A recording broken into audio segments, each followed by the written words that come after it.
1 Samuel chapter 21. David went to Nob, to Ahimelech the priest. Ahimelech trembled when he met him and asked, "Why are you alone? Why is no one with you?" David answered Ahimelech the priest, "The king sent me on a mission and said to me, 'No one is to know anything about the mission I'm sending you on. As for my men, I've told them to meet me at a certain place. Now then, what have you to hand? Give me 5 loaves of bread, or whatever you can find.' But the priest answered David, 'I don't have any ordinary bread to hand. However, there is some consecrated bread here, provided the men have kept themselves from women.' David replied, 'Indeed, women have been kept from us, as usual whenever I set out. The men's bodies are holy even on missions that are not holy. How much more so today?' So the priest gave him the consecrated bread, since there was no bread there except the bread of the presence that had been removed from before the Lord and replaced by hot bread on the day it was taken away. Now one of Saul's servants was there that day, detained before the Lord. He was Doeg, the Edomite, Saul's chief shepherd. David asked Ahimelech, 'Don't you have a spear or sword here? I haven't brought my sword or any other weapon, because the king's mission was urgent.' The priest replied, 'The sword of Goliath the Philistine, whom you killed in the valley of Elah, is here. It is wrapped in a cloth behind the ephod. If you want it, take it. There is no sword here but that one.' David said, 'There is none like it. Give it to me.' That day David fled from Saul and went to Achish, king of Gath. But the servants of Achish said to him, 'Isn't this David, the king of the land? Isn't he the one they sing about in their dances? Saul has slain his thousands, and David his tens of thousands.'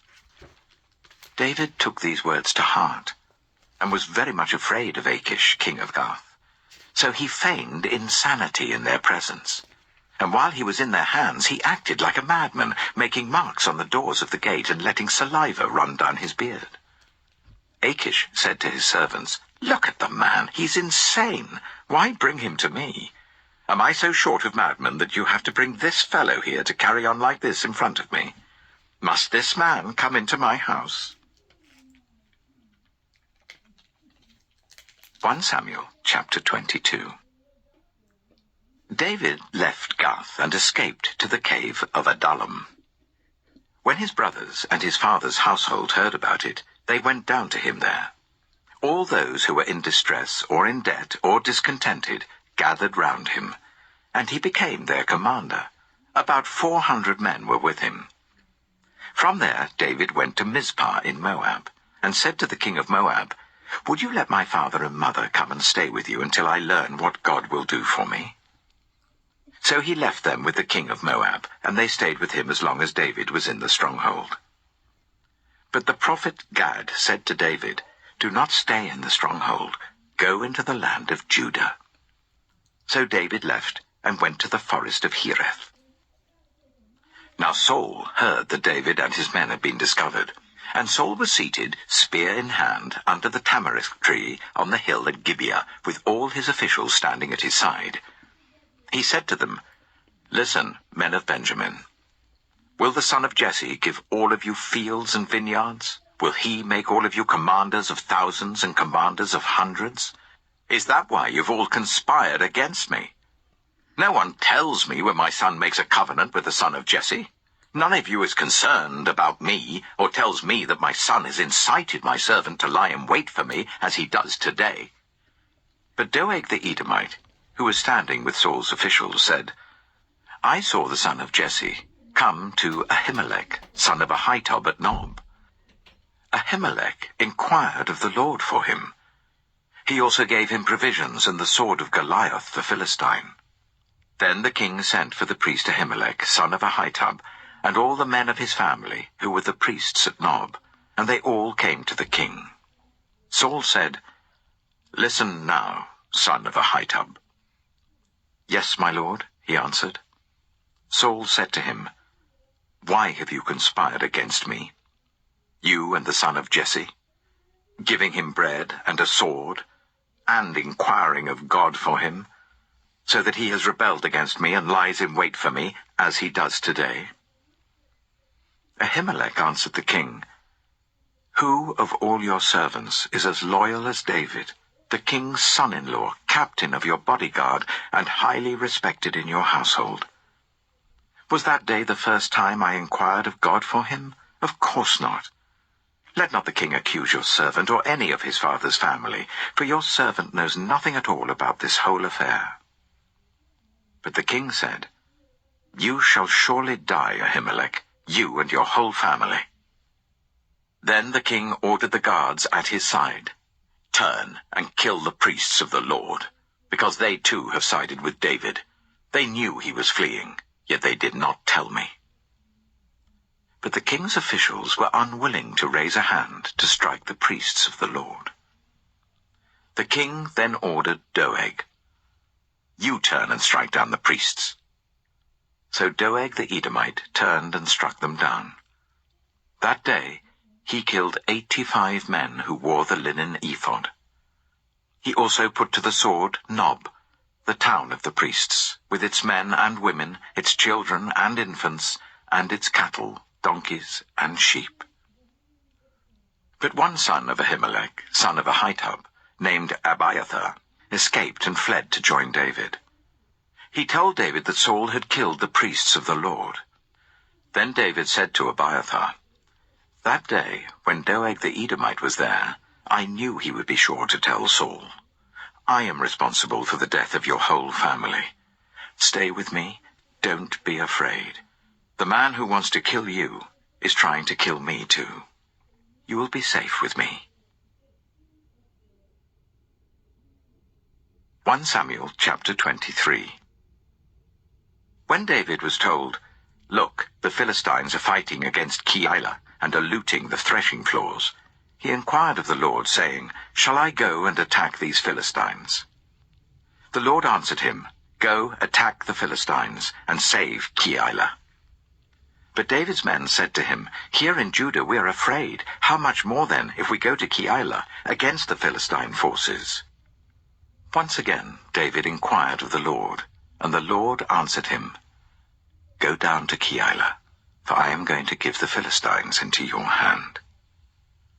So David and his men went to Keilah, fought the Philistines, and carried off their livestock. He inflicted heavy losses on the Philistines and saved the people of Keilah. Now Abiathar, son of Ahimelech, had brought the ephod down with him when he fled to David at Keilah. Saul was told that David had gone to Keilah, and he said, "God has delivered him into my hands, for David has imprisoned himself by entering a town with gates and bars."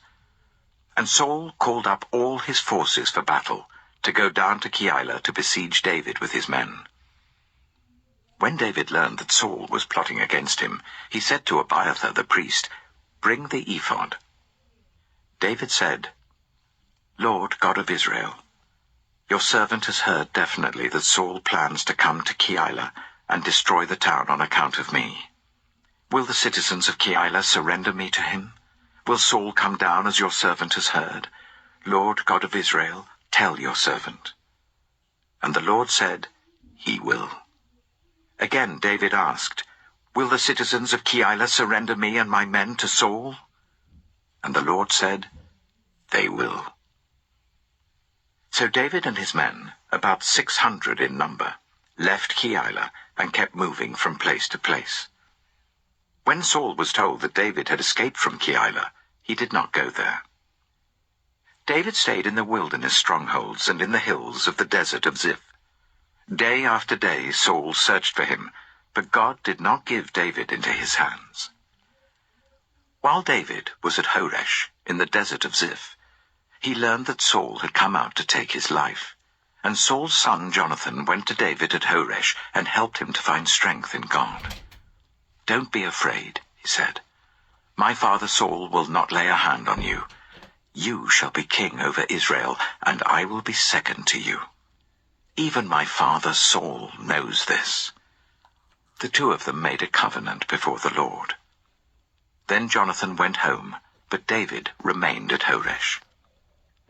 The Ziphites went up to Saul at Gibeah and said, "Is not David hiding among us in the strongholds at Horesh, on the hill of Hachilah, south of Jeshimon?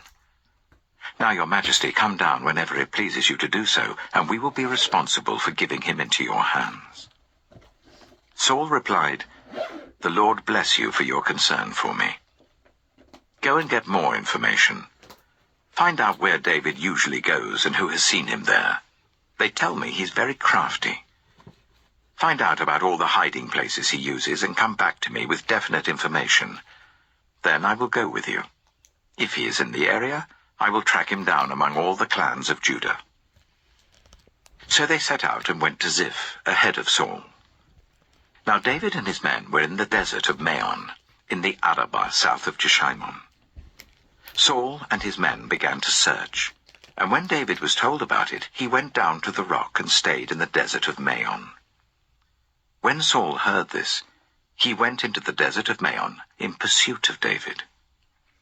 Saul was going along one side of the mountain, and David and his men were on the other side, hurrying to get away from Saul.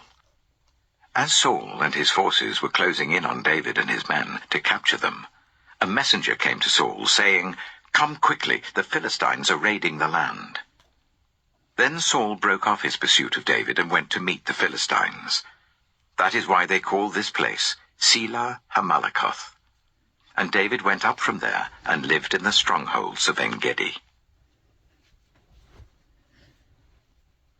1 Samuel chapter 24.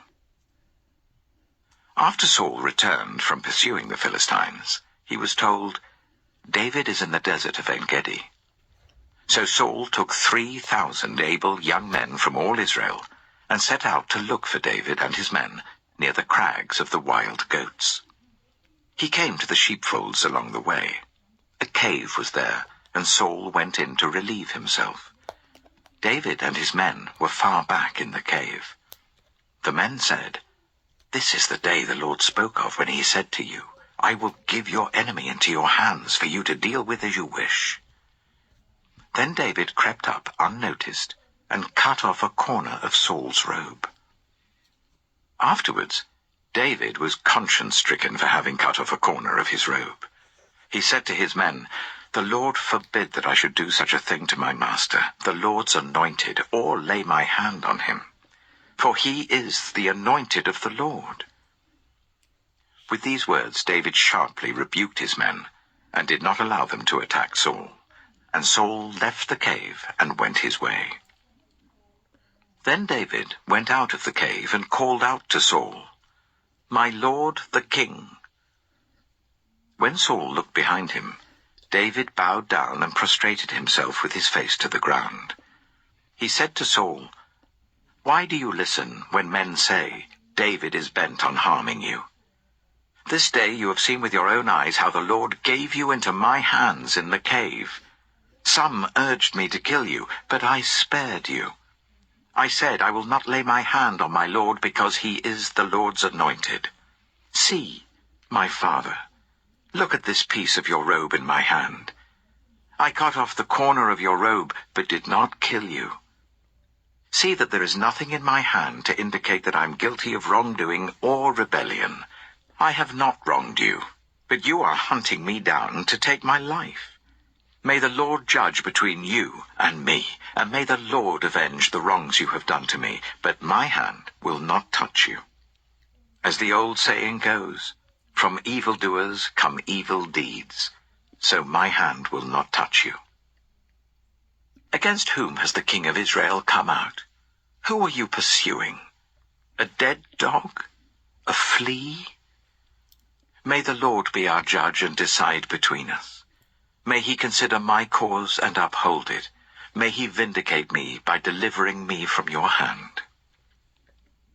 When David finished saying this, Saul asked, "Is that your voice, David, my son?"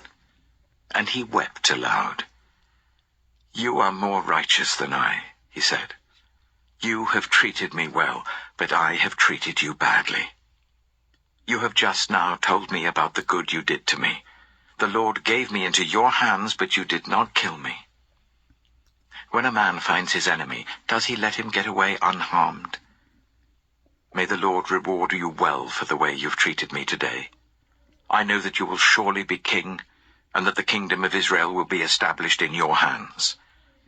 Now swear to me by the Lord that you will not kill off my descendants, or wipe out my name from my father's family."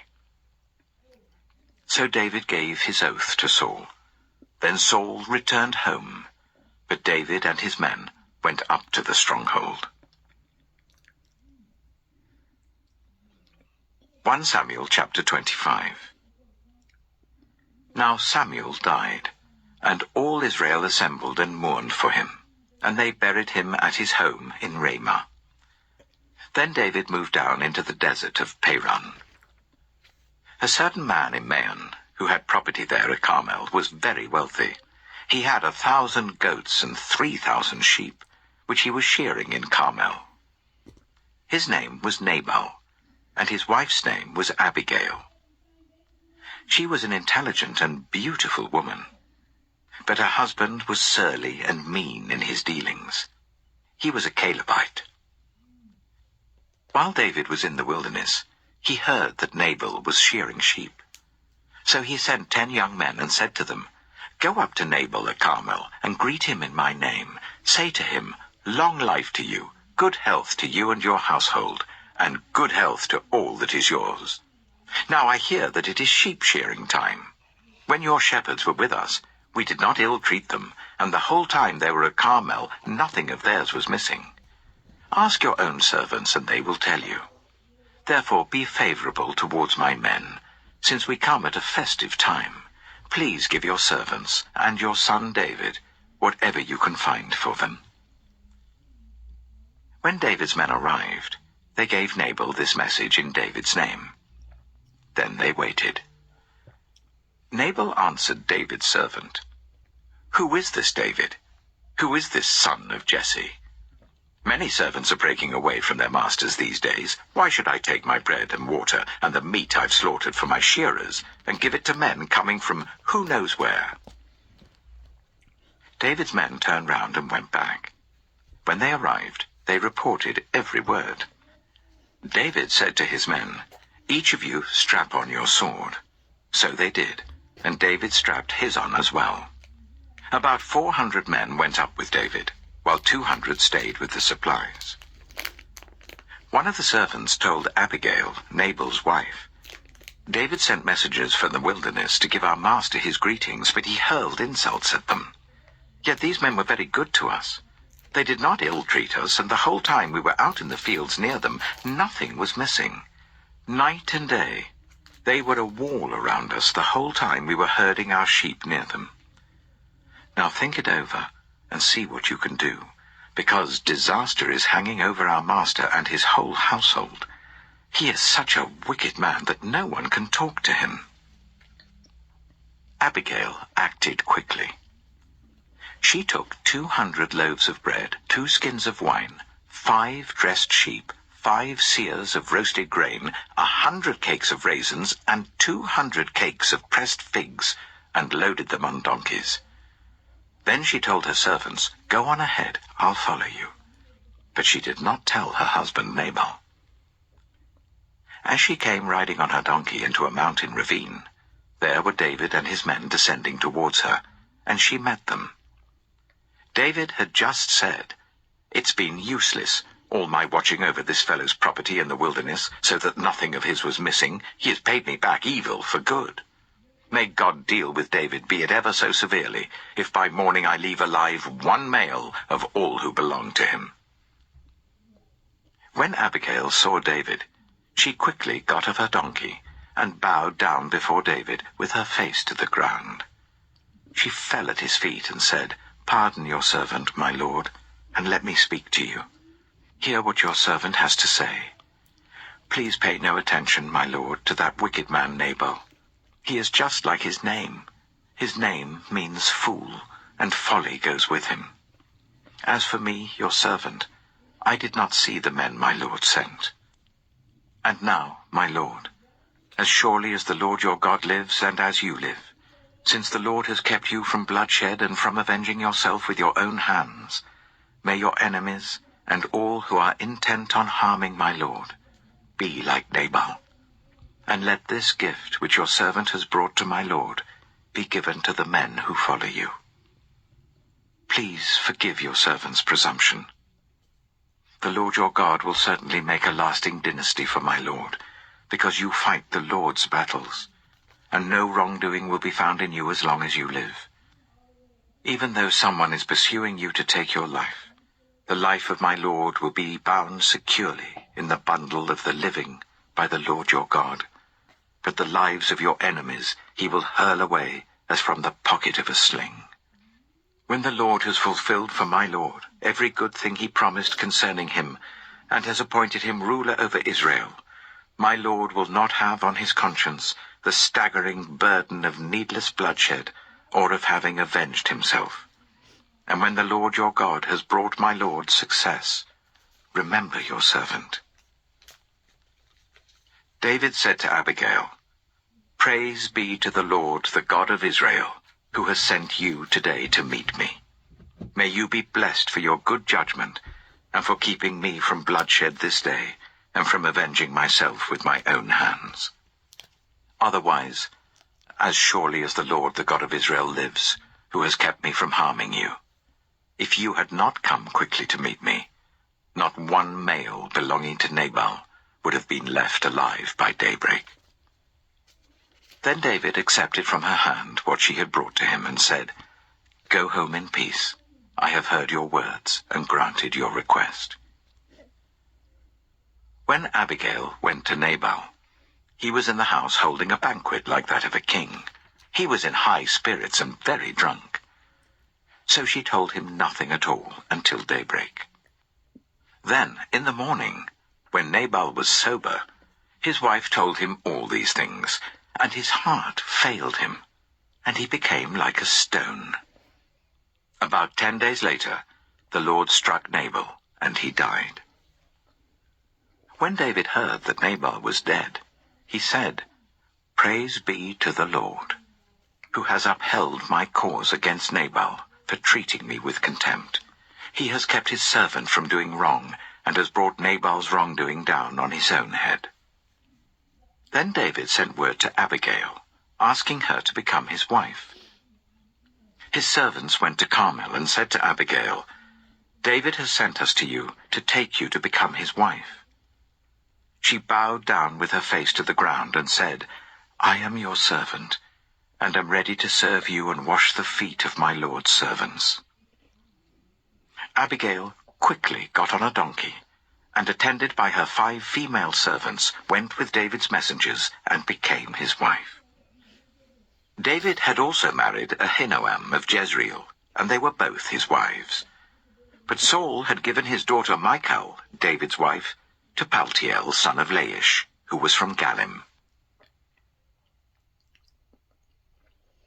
1 Samuel chapter 26.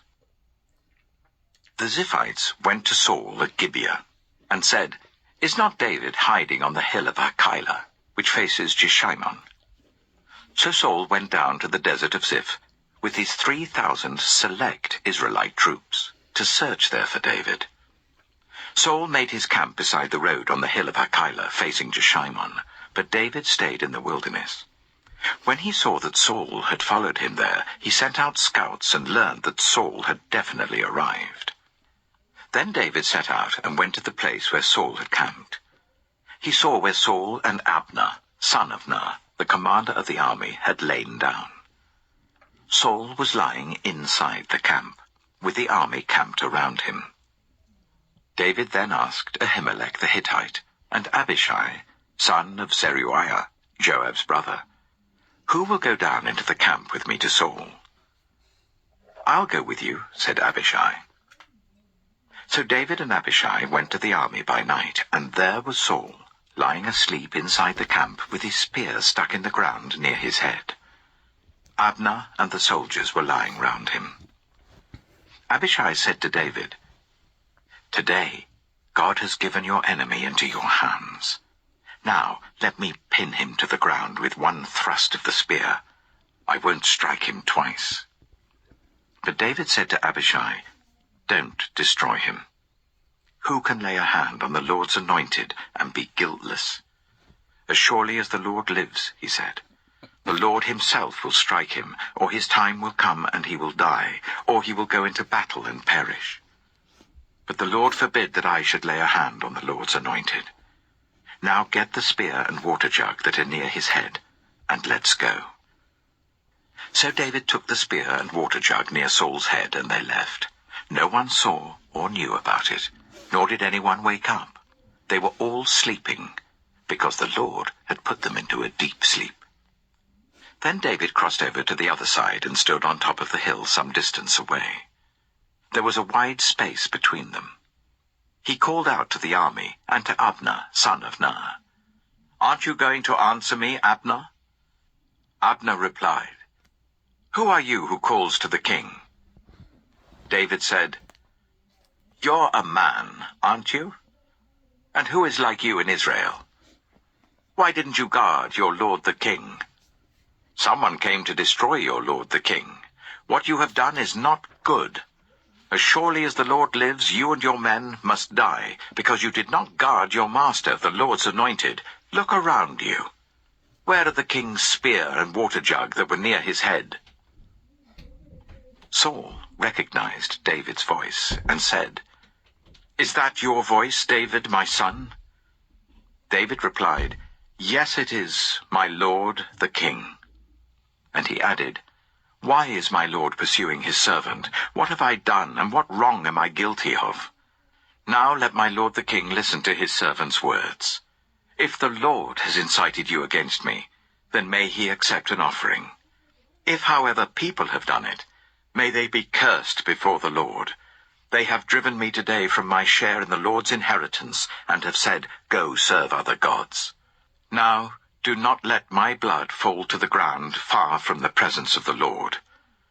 The king of Israel has come out to look for a flea, as one hunts a partridge in the mountains." Then Saul said, "I have sinned. Come back, David, my son. Because you considered my life precious today, I will not try to harm you again. Surely I have acted like a fool, and have been terribly wrong." "Here is the king's spear," David answered. "Let one of your young men come over and get it. The Lord rewards everyone for their righteousness and faithfulness. The Lord gave you into my hands today, but I would not lay a hand on the Lord's anointed. As surely as I valued your life today, so may the Lord value my life and deliver me from all trouble." Then Saul said to David, "May you be blessed, David, my son. You will do great things and surely triumph." So David went on his way, and Saul returned home. 1 Samuel chapter 27. But David thought to himself, "One of these days I shall be destroyed by the hand of Saul. The best thing I can do is to escape to the land of the Philistines. Then Saul will give up searching for me anywhere in Israel, and I will slip out of his hand." So David and the 600 men with him left and went over to Achish, son of Maok, king of Gath. David and his men settled in Gath with Achish. Each man had his family with him, and David had his 2 wives, Ahinoam of Jezreel and Abigail of Carmel, the widow of Nabal. When Saul was told that David had fled to Gath, he no longer searched for him. Then David said to Achish, "If I have found favor in your eyes, let a place be assigned to me in one of the country towns, that I may live there. Why should your servant live in the royal city with you?" So on that day Achish gave him Ziklag, and it has belonged to the kings of Judah ever since. David lived in Philistine territory for 1 year and 4 months. Now David and his men went up and raided the Geshurites, the Girzites, and the Amalekites. From ancient times these people had lived in the land extending to Shur and Egypt. Whenever David attacked an area, he did not leave a man or woman alive, but took sheep and cattle, donkeys and camels, and clothes. Then he returned to Achish. When Achish asked, "Where did you go raiding today?" David would say, "Against the Negev of Judah," or "Against the Negev of Jerahmeel," or against the Negev of the Kenites. He did not leave a man or woman alive to be brought to Gath, for he thought they might inform on us and say, "This is what David did." And such was his practice as long as he lived in Philistine territory. Achish trusted David and said to himself, "He has become so obnoxious to his people, the Israelites, that he will be my servant for life." 1 Samuel chapter 28.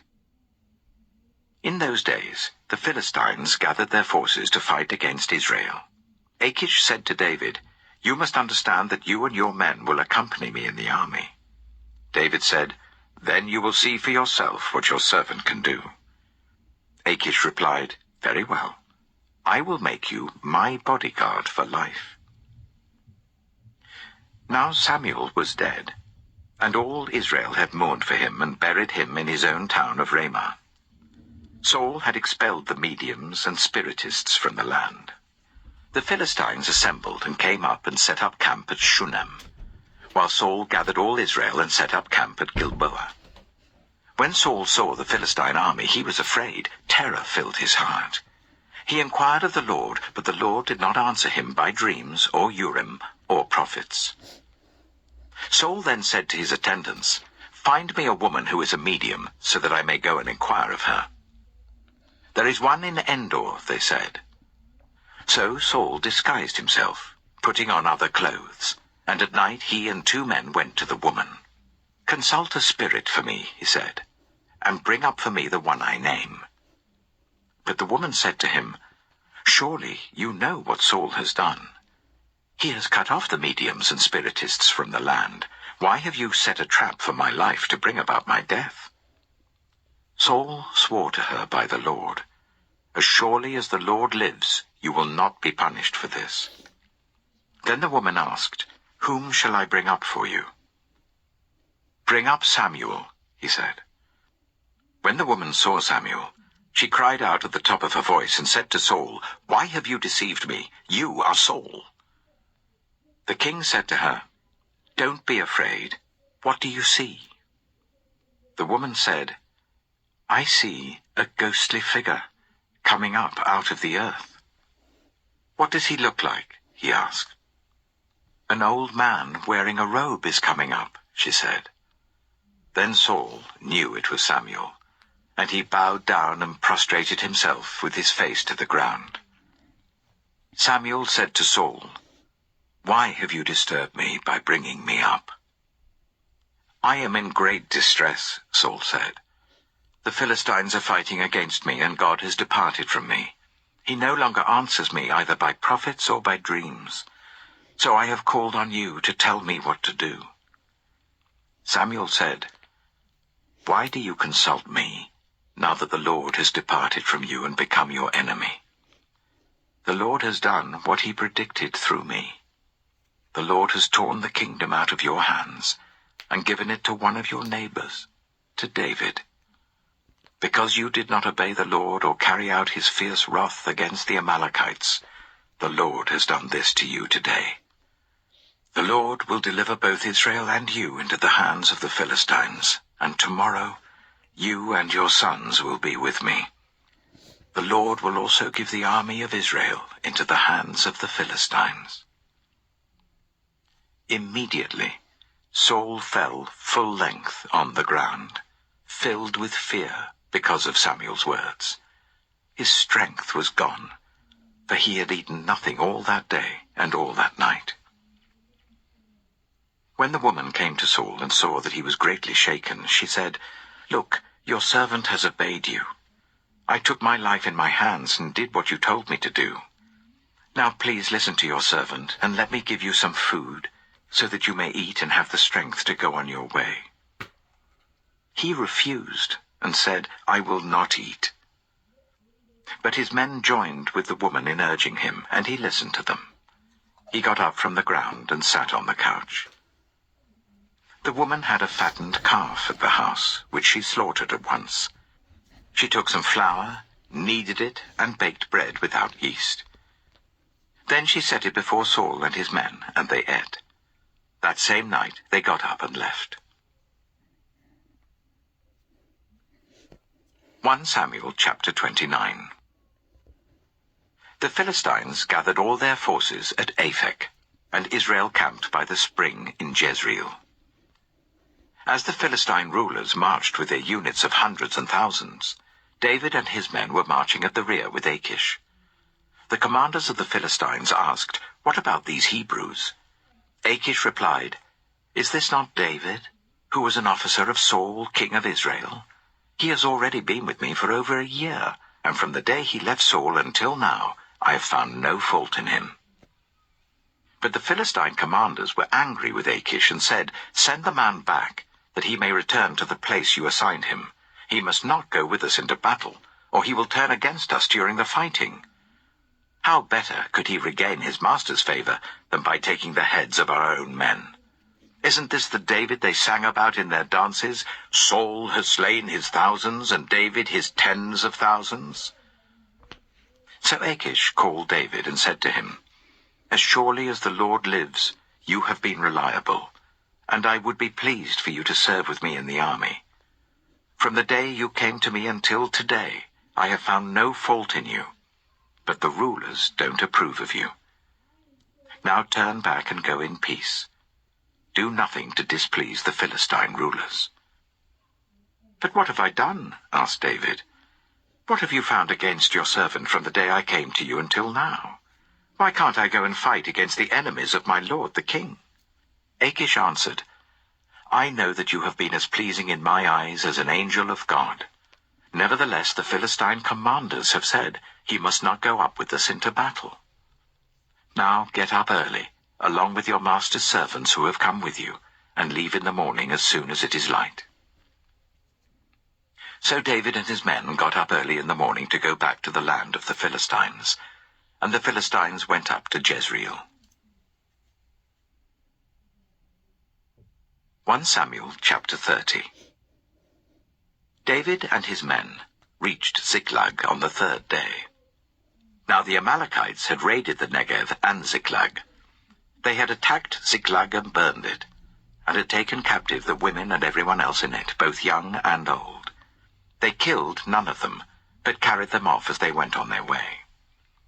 When David and his men reached Ziklag, they found it destroyed by fire, and their wives and sons and daughters taken captive. So David and his men wept aloud until they had no strength left to weep.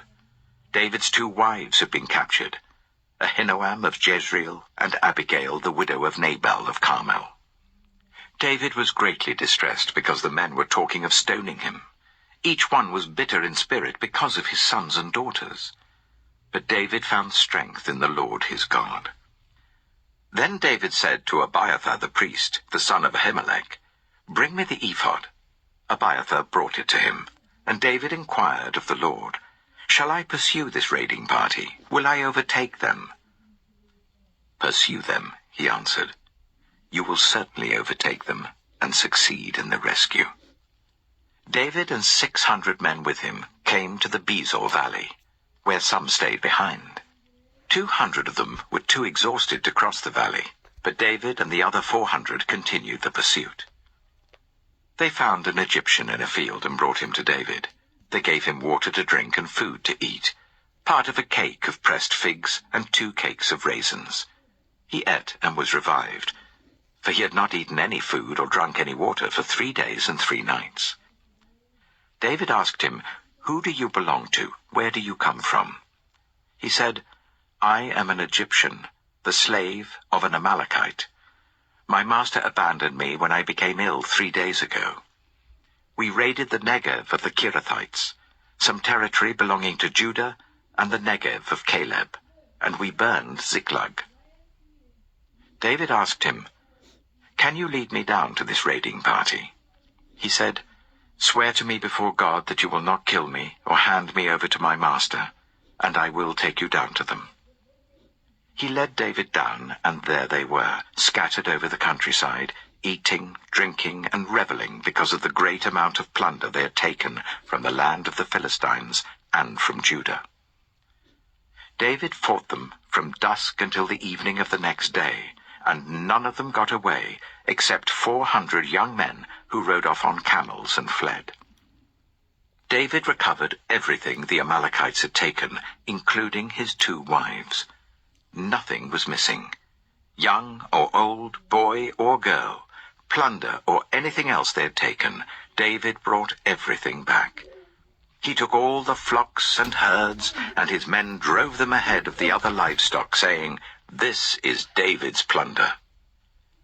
Then David came to the 200 men who had been too exhausted to follow him, and who were left behind at the Besor valley. They came out to meet David and the men with him. As David and his men approached, he asked them how they were. But all the evil men and troublemakers among David's followers said, "Because they did not go out with us, we will not share with them the plunder we recovered. However, each man may take his wife and children and go." David replied, "No, my brothers, you must not do that with what the Lord has given us. He has protected us and delivered into our hands the raiding party that came against us. Who will listen to what you say? The share of the man who stayed with the supplies is to be the same as that of him who went down to the battle. All shall share alike." David made this a statute and ordinance for Israel from that day to this. When David reached Ziklag, he sent some of the plunder to the elders of Judah who were his friends, saying, "Here is a gift for you from the plunder of the Lord's enemies."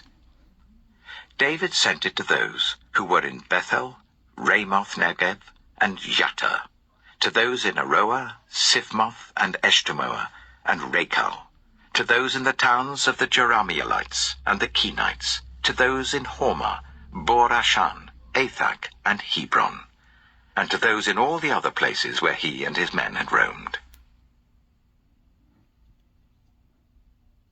1 Samuel chapter 31. Now the Philistines fought against Israel. The Israelites fled before them, and many fell dead on Mount Gilboa. The Philistines were in hot pursuit of Saul and his sons, and they killed his sons Jonathan, Abinadab, and Malchishua. The fighting grew fierce around Saul, and when the archers overtook him, they wounded him critically. Saul said to his armor-bearer, "Draw your sword and run me through, or these uncircumcised fellows will come and run me through and abuse me." But the armor-bearer was terrified and would not do it. So Saul took his own sword and fell on it. When the armor-bearer saw that Saul was dead, he too fell on his sword and died with him. So Saul and his 3 sons and his armor-bearer and all his men died together that same day. When the Israelites along the valley and those across the Jordan saw that the Israelite army had fled, and that Saul and his sons had died, they abandoned their towns and fled. And the Philistines came and occupied them. The next day, when the Philistines came to strip the dead, they found Saul and his 3 sons fallen on Mount Gilboa. They cut off his head and stripped off his armor, and they sent messengers throughout the land of the Philistines to proclaim the news in the temple of their idols and among their people. They put his armor in the temple of the Ashtoreths and fastened his body to the wall of Bethshan. When the people of Jabesh-Gilead heard what the Philistines had done to Saul, all their valiant men marched through the night to Bethshan. They took down the bodies of Saul and his sons from the wall of Bethshan, and went to Jabesh, where they burned them. Then they took their bones and buried them under a tamarisk tree at Jabesh, and they fasted 7 days.